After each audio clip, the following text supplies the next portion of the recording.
Shalom saudaraku yang dikasihi oleh Tuhan. Setiap orang dapat menjadi pribadi yang luar biasa, menjadi pribadi yang hebat, menjadi pribadi yang mencapai kemaksimalan hidup sesuai dengan talenta yang dimilikinya. Namun banyak orang yang hanya menjadi pribadi yang biasa-biasa saja oleh karena mereka menjalani hidupnya dengan cara yang biasa-biasa saja dan membangun hidupnya dengan cara yang biasa-biasa saja. Setiap orang dapat mencapai pertumbuhan rohani yang luar biasa. Namun tidak semua orang mengalaminya. Oleh karena mereka menjalani kehidupan rohaninya, membangun kehidupan rohaninya dengan cara yang biasa-biasa saja. Charles Swindoll di dalam tulisannya yang berjudul Living Above the Level of Mediocrity berkata seperti ini: hidup ibarat kertas putih warnanya, lembar kosong yang menanti torehan tinta, satu atau dua firmannya, lalu datanglah gelap gulita. Awal yang baik, walau waktu yang tersedia hanya cukup untuk menulis satu baris, tidaklah mengapa. Kegagalan bukan satu kejahatan. Cita-cita yang rendah itu yang harus jauh dari kita.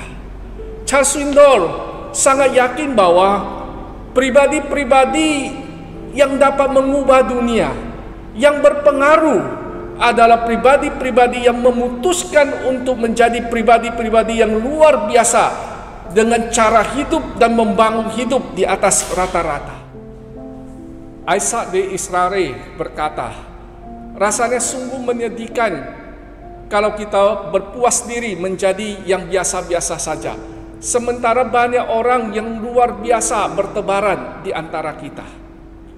Di dalam Matius pasal 5 ayat 48, Tuhan Yesus meminta kita untuk menjadi sempurna sebagai anak-anak Tuhan, seperti Bapa di surga yang adalah sempurna.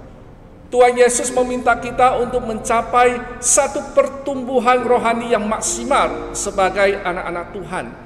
Tuhan Yesus meminta kita untuk dewasa dan matang secara rohani sebagai anak-anak Tuhan.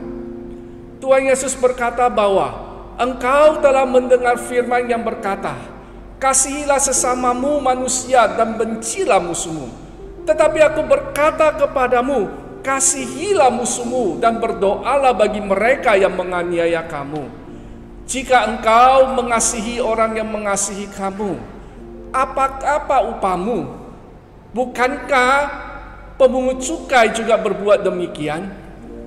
Jika engkau memberi salam kepada saudaramu, apa kelebihan dari perbuatanmu itu? Bukankah orang yang tidak mengenal Allah juga berbuat demikian? Saudara yang dikasihi oleh Tuhan Yesus Kristus, kita diminta untuk tidak menjalani kehidupan kita, membangun kehidupan rohani kita dengan cara yang biasa-biasa saja. Tuhan meminta kita untuk berjuang mencapai satu pertumbuhan rohani yang maksimal. Tuhan meminta kita untuk berjuang mencapai satu kondisi rohani di mana kita dewasa secara rohani dan matang secara rohani. Tuhan meminta kita untuk menjadi sempurna seperti Bapa di surga adalah sempurna. Oleh karena itu, perhatikanlah bagaimana kita menjalani kehidupan rohani kita.